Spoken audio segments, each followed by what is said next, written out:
got in yesterday, and what a change from when I was here a week ago. I actually went for a walk down to the Byward Market. It was so gorgeous yesterday.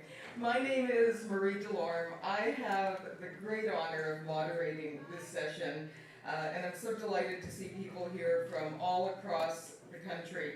This is the first annual Creative Leaders Aboriginal Economic Prosperity Symposium, hosted by the Congress of Aboriginal Peoples. The staff of the Congress has been working so hard for weeks to make sure that this is the absolute best symposium. I think the room is gorgeous. The centerpieces were specifically selected by the staff with the sage and the greenery that is so appropriate at this time of the year.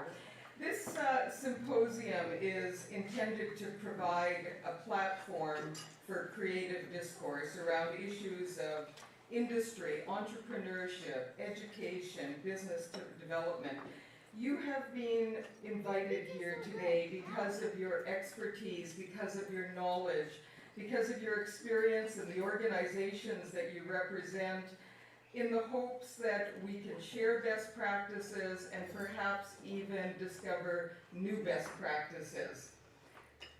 I would like to start this session by introducing Elder Gordon Williams, who has been here since 6 o'clock this morning. Elder Williams has smudged the room, so he has set exactly the right tone for us. Elder Williams, would you do us the honor of opening with a blessing, please? All that has been said. If we were having this meeting last week at this time, we'd all be like goose with goosebumps all over. It was bloody cold. Anyhow, this is the warmest day we've had this year. It's going to get up to a balmy 9 degrees, I'm told. Yeah. Well? Oh my goodness. Well, with all the hot air in here, maybe what? The other thing, yesterday was our first day that went above 0. So we have great hopes, but apparently it's going down to 7 tomorrow. So let's bask in the sun today with a beautiful 9 degrees. I'd like to think that, this is like a 1 acre cultivating field, because we're going to germinate all kinds of ideas from all of you guys and women who are in this room, so that at the end of the day, we will know that it was good to be here. And that's what we're looking for. That's what Kat is looking for. And personally, I wouldn't mind a few seeds thrown my way as well. Yeah. But when you think about it, all of us have been given wonderful gifts. Gifts of speech, which we don't take very seriously at times. The ability to hear. Think of those that can. The ability to see. Think of those that can't see. The ability to walk. For those that can't walk. All of those natural things that we take for granted every day, we give little thoughts of giving thanks. And we should, really. I was in Toronto all last week for another conference, and we were talking about nuclear waste. And there's an uneasy feeling when you talk about the nuclear waste management organization, of which I've been involved with for the last 11 years. I tried desperately over those 11 years to get them to change their philosophy from nuclear waste to used fuel. They finally caught on. They now talk about used fuel. Because all of us have an appreciation of used fuel. We use gasoline, we use oil, we use this, we use that, natural gas, we can understand when it's used. So similarly, we should be thinking the same way about the use of nuclear energy. But it's taken a while, but we're getting there. Because as soon as you talk about nuclear waste, people have different connotations about what that means.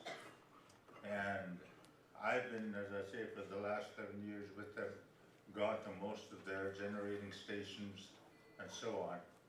And so far, that's wood. I don't glow in it up. Okay, so if I can last for 11 years, I think the rest of us can last similarly. And as long as you have lights on, we're paying you. And that's what people don't understand at times. You turn your lights on, you're providing funds to the nuclear generating stations across this country. So much for that. I'm not here to give you a lecture on this stuff. I'm here to get the organization started and the meeting started. And I'll be drifting in and out all day long. But I will be here for all the important parts. So let us have a brief moment with the Great Spirit. And you don't have to stand up, you can sit down, you can do whatever you want, as long as you don't go to sleep. That's one thing I can't stand. Anyhow, one of the other things you don't know about me is that I'm also an ordained minister. And when I preach, I don't stand behind a pulpit. I hate standing behind any kind of obstruction because I like walking and talking. Because that way, when you walk and talk, people have to follow you. They can't go to sleep. Anyway, let's get started. Great Spirit, as you come together from all various parts of our life, it is not necessarily one way to appreciate the spiritual reality that affects all of us. We all have our own understanding of who we are and what we believe. But as we come together, we want to share the gifts that you have provided to each of us in such a way that we all benefit from it. Grant us a sense of believing that what we have is important to someone else, and what they have is important to us. Grant us in the course of this day a vision of cooperation, a time when we can collaborate, a time when we can germinate ideas that foster growth in so many areas. So in this day, as we come together, grant us good minds and good hearts and good spirits, so that when we come to the end, we can walk away knowing that it was good to be here, and it has in some way changed who we are. For this we ask, on behalf of all of our relations, be grateful.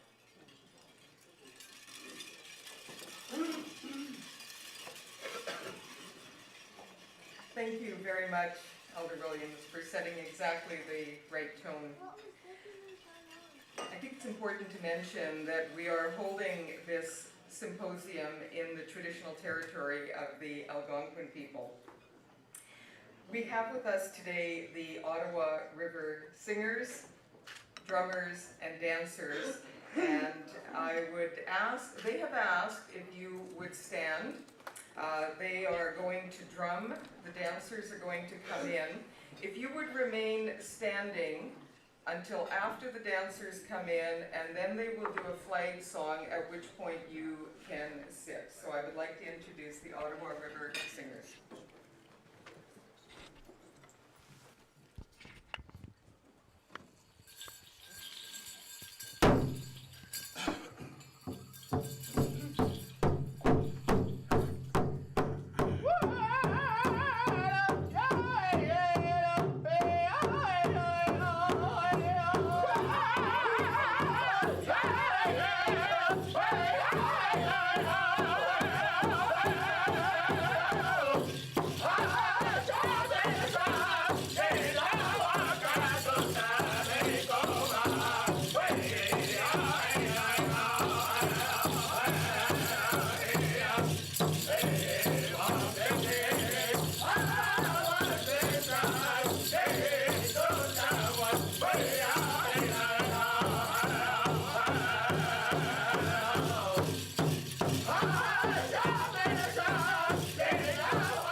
Thank you so much to the Ottawa River singers and drummers. I don't know if you can see at the back, but they have a wonderful member of their group who is here in traditional regalia wearing a onesie covered in hearts.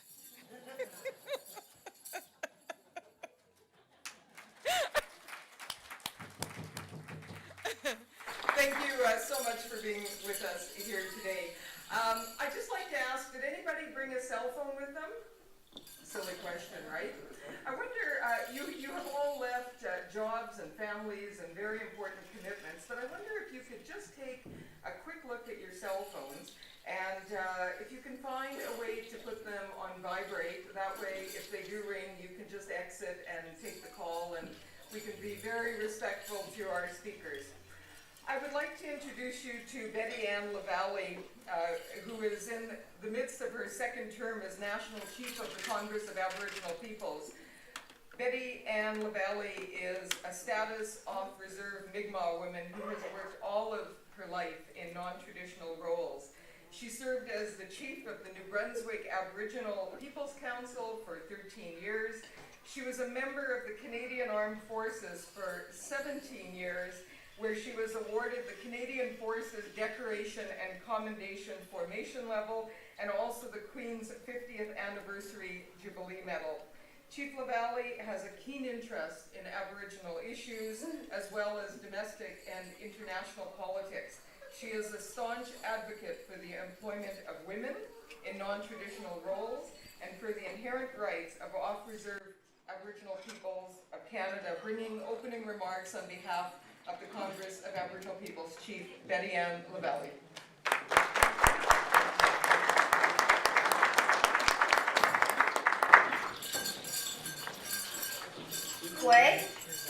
Good morning, bonjour. I'd like to thank Elder Williams for his thoughtful words, and by thanking the Algonquin Nation and their people for the opportunity to meet here on their traditional, unsucceeded lands. I'd also like to acknowledge the drum group and the dancers. Thank you for getting us off to such a great start this morning.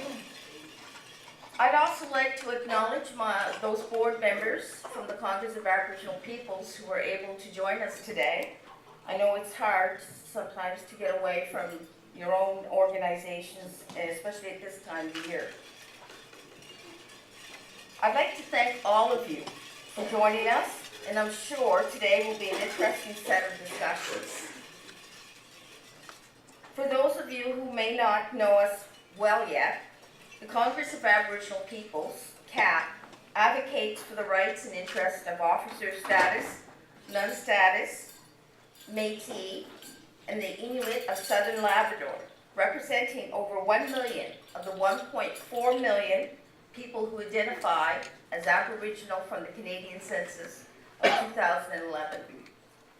Fundamentally, CAP seeks to ensure that all Indigenous peoples have equal access to programs and services across the country, and that their Aboriginal and treaty rights are, as guaranteed in Canada's Constitution, are given equal protection regardless of residency or regardless of Indian Act status. This meeting today is focused on developing creative leadership regarding Aboriginal business and employment. That's why we have brought all you smart and successful people together. We need help. This is a new realm for us as Aboriginal peoples. To kick things off, I'd like to flag a challenge for Canada that creative solutions involving Aboriginal peoples could help solve. As you know, with the baby boom generation nearing retirement, the pressure on pensions, health care, even the entire federal budget is pretty significant. Put simply, there are going to be a lot of people with diminished or stagnant incomes, putting increased demands on government services and expenditures. But there's a segment of society that has an average age almost half that of the national average, and a birth rate greater than twice the rest of the country, Aboriginal peoples. Our share of the labor force is estimated to triple by 2030, and we need the jobs because we have twice the unemployment rate. And among Aboriginal people, Métis and non-status people, in fact the whole off-reserve population, have higher levels of education and training, higher rates of mobility, higher levels of labor force participation. These people are ready to help replace the aging labor force in the rest of Canada. But some Aboriginal workers need more help to be truly prepared for today's job market or business environment, as do other Canadians. So, I will leave you with this question to start things off. How do we help the greatest number of Aboriginal people get ready as soon as possible? How do we help them help Canada with its labor force challenges? And how do we help people understand that investing in Aboriginal people is an investment in our country as a whole? I know you all have terrific ideas and tremendous enthusiasm that you're going to share here today. And I feel privileged to have the opportunity to share this time with you. I'm looking for some solutions, some help. Again, thank you. Thank you for being here. We really appreciate it. I will be around today. For once, the politician's going to sit in the back of the room and be quiet.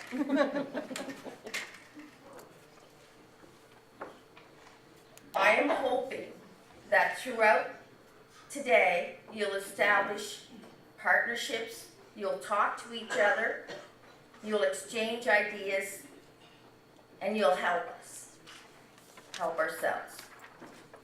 Again, thank you. Walio. Merci.